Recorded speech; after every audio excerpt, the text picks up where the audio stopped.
IT क्षेत्रातील प्रसिद्ध company TCS मधलं लैंगिक छळवणूक आणि धर्मांतराच्या प्रयत्नांचं प्रकरण आता गंभीर वळणावर येऊन पोहोचलंय।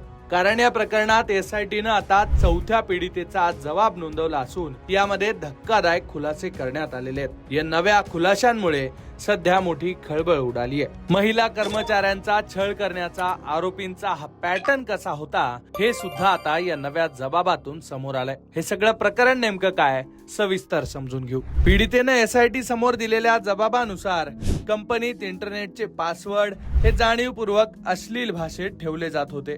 एवढंच नाही तर यातून अनेकदा कर्मचाऱ्यांच्या धार्मिक भावना दुखावल्या जातील असे सुद्धा पासवर्ड होते।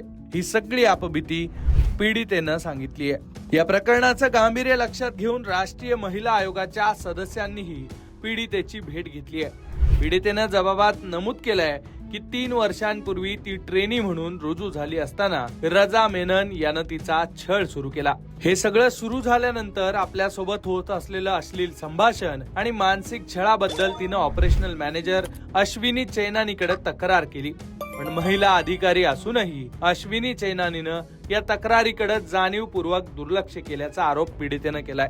उलट तक्रार केल्याचा राग मनात धरून रजा, दानिश आणि तौसिफ यांनी पीडितेचा आणखी छळ केला।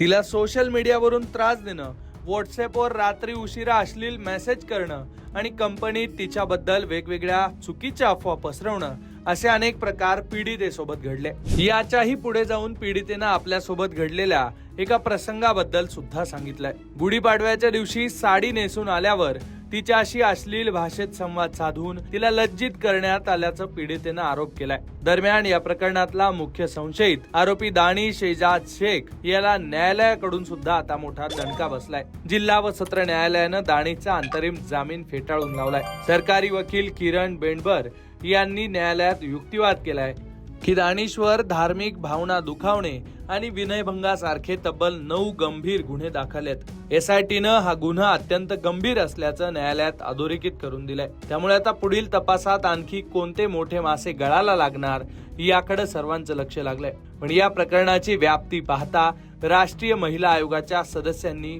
स्वतः पीडितेची भेट घेऊन तिचं सांत्वन केल्याची माहिती आहे। या प्रकरणात आता आरोपी रजा मेनन, अश्विनी चैनानी आणि निदा खान यांच्या अडचणी वाढणार असल्याचं स्पष्ट दिसतंय। फरार आरोपींच्या शोधासाठी SITनं आता कंबर कसली असून 27 एप्रिलच्या सुनावणीकडे सगळ्यांचं लक्ष असणार आहे। त्यामुळे या प्रकरणात आणखी काय अपडेट समोर येतात हे पाहणं महत्त्वाचं असेल।